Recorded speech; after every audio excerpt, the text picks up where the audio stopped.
What's up, guys? Welcome to a new Young Guns podcast episode. We are back and we're going to be covering every single matchup in the first round of the 2024-2025 Stanley Cup playoffs, starting with the first matchup that was confirmed between two Metro uh, opponents and rivals in the Carolina Hurricanes and the New Jersey Devils. So that is the first official matchup that was announced sometime last week. They're going to be facing each other, but there's a lot to get into in terms of injuries that could affect the favorite of this matchup. And yeah, I think it's going to be pretty interesting to take a look into that because if certain players were healthy, I think I would lean towards one side more than the other, but because of the significance of those players missing from a particular team, that might shift in terms of who I choose as the favorite to win this matchup between the New Jersey Devils and the Carolina Hurricanes.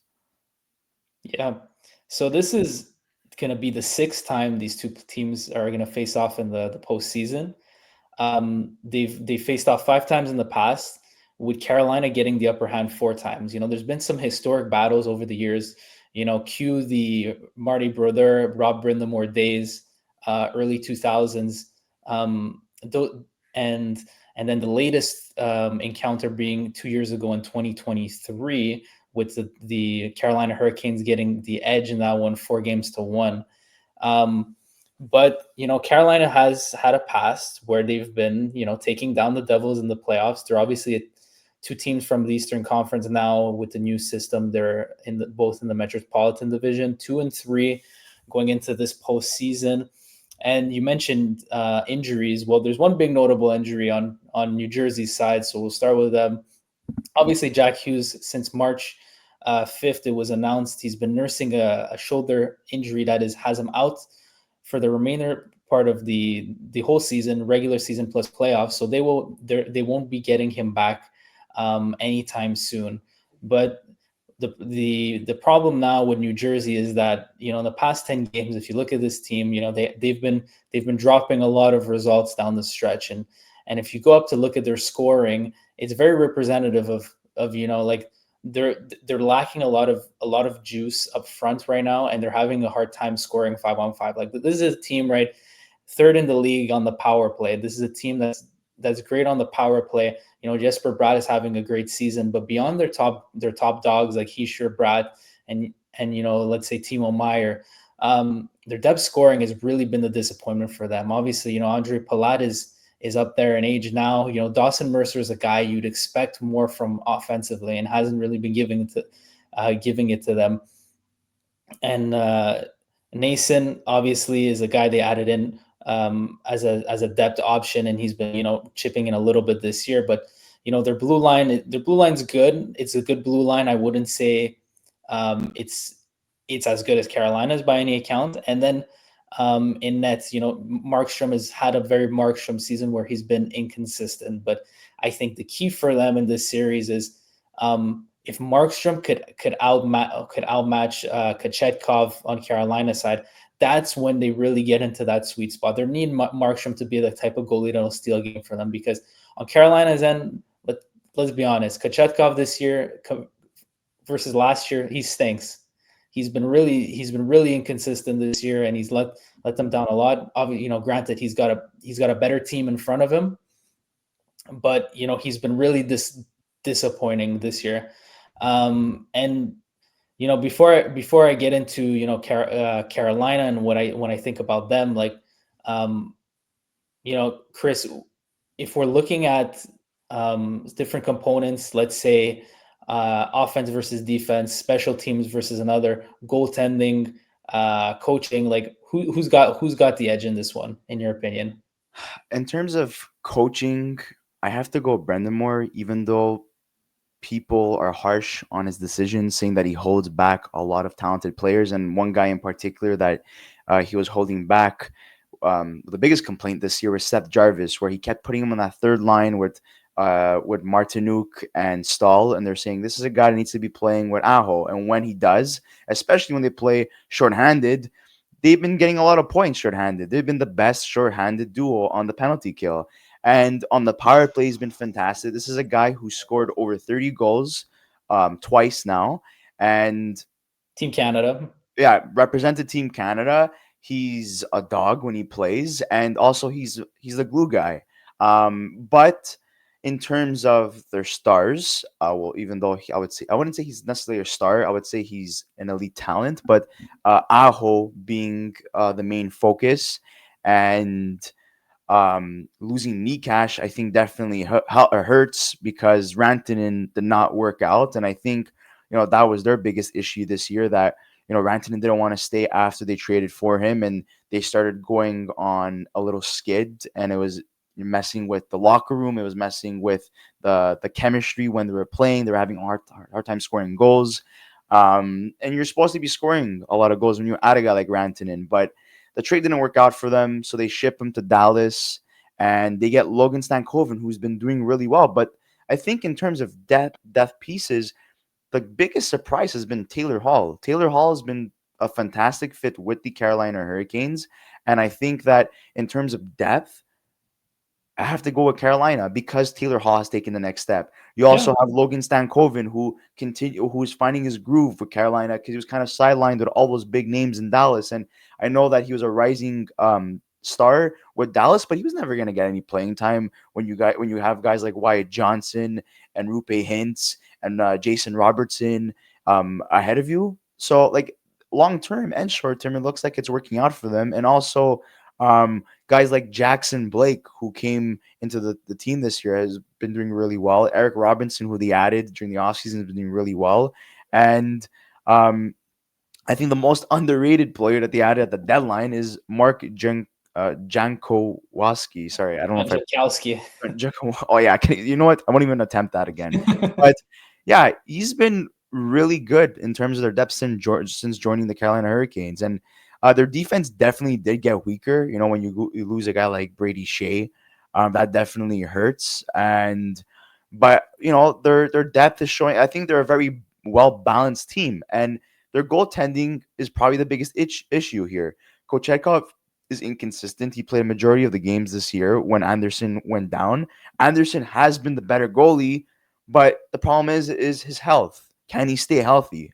If he goes down, at least the New Jersey Devils have Jake Allen as an option. He's been pretty good this season, especially when Markstrom was hurt.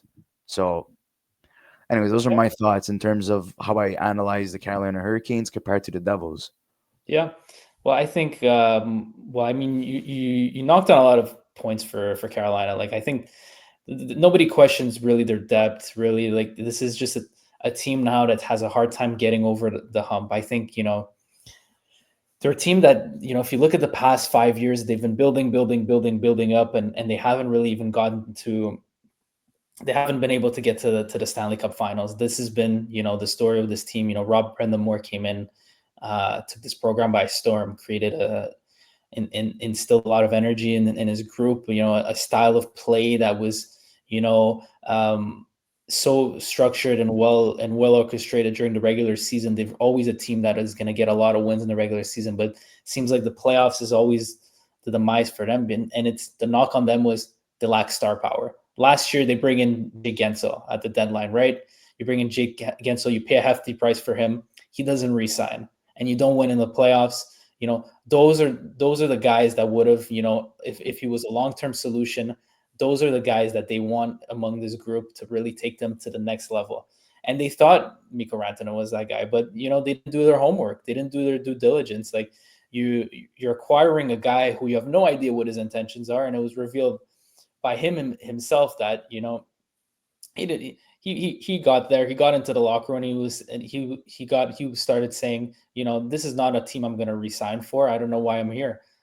He goes to Dallas, one of the teams on his list, but Carolina here is left empty-handed.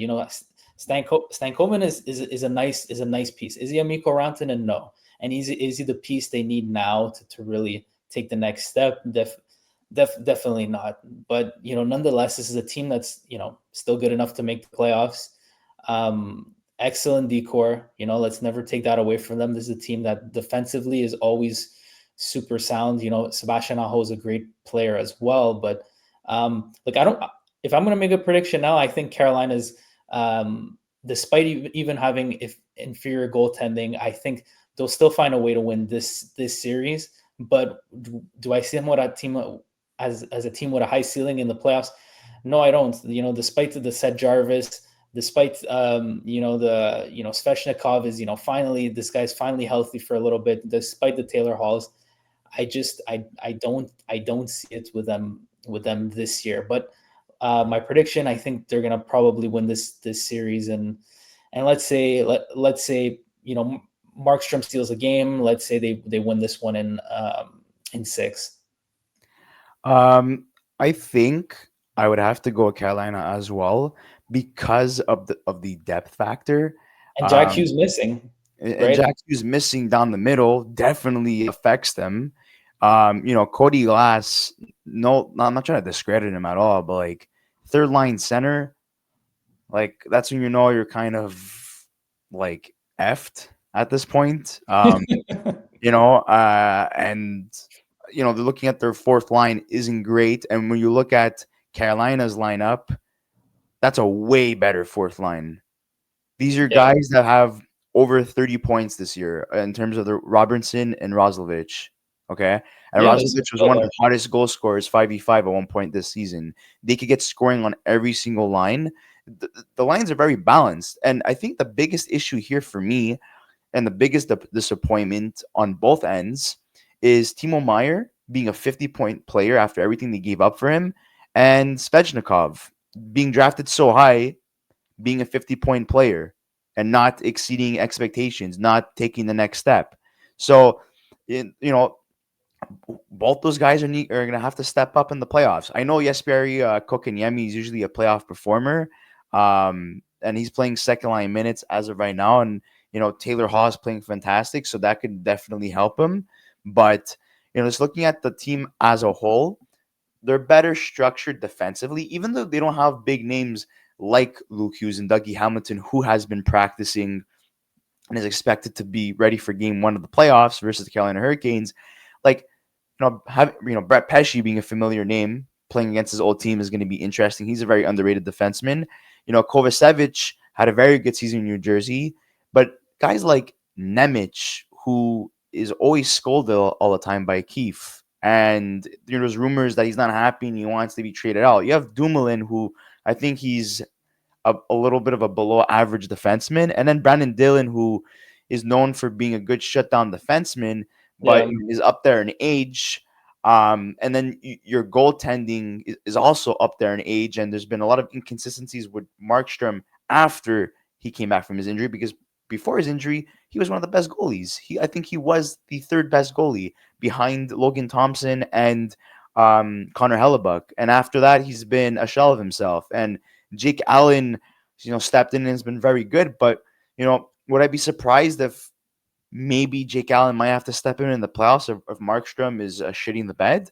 Yeah. And I think for Carolina, they're going to start Freddie Anderson because they usually went with him in the playoffs in the past before, and that's where they found success. But I think this is definitely the weakest matchup in the playoffs heading into the 2024-2025 Stanley Cup playoffs. Like, I think either team that goes into the second round will be eliminated. yeah. I mean, like the problem with New Jersey is that you watch a lot of their games this year.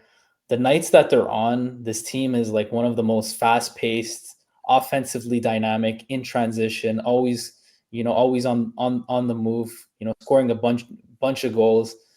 They have when they're on, they play at a very, very high level. But the problem is the expectation this year was that last year you blamed it on the goaltending. That was your scapegoat. You bring in Jacob Markstrom, who, like you said, was great for the beginning stretch, and then when he came back, um, he struggled a little bit. But what about the team in front of him? They haven't taken that next eventual step. Especially with this young core maturing this year. They've had a good season. Like, I'm not going to discredit them. They had a good season. You know, pre January, this is a team that you'd feel a lot better about going into playoffs, but they fell off a little bit. Injuries didn't help them, but it's just there's something missing with this New Jersey team, and I think if you evaluate, head to head in a playoff series against Carolina, and you look at the size of some of Carolina's decor and some of their forwards, the size advantage and physicality is 100% in Carolina's side here. You got some big bodies up forward, like you mentioned before, Sveshnikov. Jesper Kotkaniemi is a big body too. Now you brought in William Carrier for the playoffs this year, and your decor is humongous. Um, that's an edge for them, and especially with the way they like to play with Brindamore, having that edge against the Devils. I know they split the regular season series between the two teams this year, 2-2, but I think Carolina. You get into a situation where Carolina gets into their groove, and New Jersey just doesn't have a response for them. Like, look at their plus and minus in terms of defensemen. Dmitry Orlov plus 16, Jacob Slavin plus 16, Jalen Chatfield, who continues to be such an underrated piece on their decor these last 2 years, plus 22. Am I missing anybody else? Okay, Sean Walker is their worst defenseman in terms of plus and minus. But if you look at the New Jersey Devils, they only have two players, if I'm mistaken, that are in the pluses, and that's Dougie Hamilton being plus 9, and Kovacevic being a plus 11. Okay, Brandon Dillon being a plus 7. Okay, yeah. So, but they're borderline like in the pluses, apart from Kovacevic, who is in double digits. Everyone else is in single digits. Whereas you look at the Carolina Hurricanes, you have multiple players that are in plus double digits, meaning that this is a very good shutdown team. And this is a team that does not rely on their goaltending. They heavily rely on their defense. And just taking a look at the general stats in the NHL in terms of where these two teams rank, starting off with the goals per game. Um, Neither team is in the top 5, but we will open it up in a second. Whenever this thing opens up. Yeah. Okay. So Carolina is the better team in terms of where they rank goals per game. So they are ranked at 1, 2, 3, 4, 5, 6, 7, 8. Yeah, And New Jersey's not even in the top 10 at this point in time. they're not even they're just outside the top half. But I think it goes back to what I said before. It's a team that somehow struggles to produce 5-on-5 offense. It's been a problem for them this year. Yeah, they're better on the power play. Goals against per game. But even That is Carolina, not good. post Look at trade their deadline, goaltending had a right hard now. time scoring. Yeah, yeah. Fourth worst, tied for that in terms of goals against per game. Oh wait, no, that's best. No, Sorry. it's best. It's best. Okay, sorry. I got a little ahead of myself. Okay, that's pretty impressive. Even though they've had you know a lot of downs after the Four Nations. Okay, this is still impressive. Maybe this is because of their strong start at the beginning of the season. I would say that's why they're still up there. And Carolina is ranked 8th. Okay, so that's pretty close. That could go either way. Um, in terms of save percentage, I'm pretty sure it's pretty close at this point in time. Let's take a look.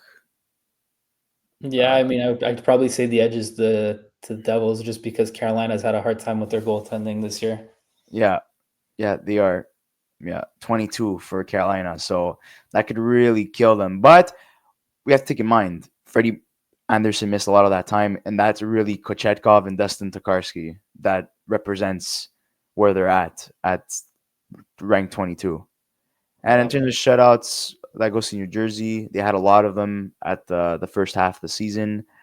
And yeah, I think just to my closing remarks in terms of the series is that you know, we could be wrong, obviously, but Jack Hughes not being there, especially for a team that is making the playoffs and they want to take the next step, it is very important to have a player, franchise player like that on your team, and that's definitely going to hurt that he's not going to even be able to play any round that they get to. So they would have to win the Stanley Cup without him. So that's a big minus in terms of how far these guys can go. Also, I would say that the Carolina Hurricanes being able to rely on multiple pieces as opposed to the New Jersey Devils, who heavily rely on Nico Hischier and Bratt in this point in time, and having guys Yeah. like Mercer and Timo Meyer being underwhelming, and even like Stefan Noesen had a very good season this year, but he's since slowed down as well.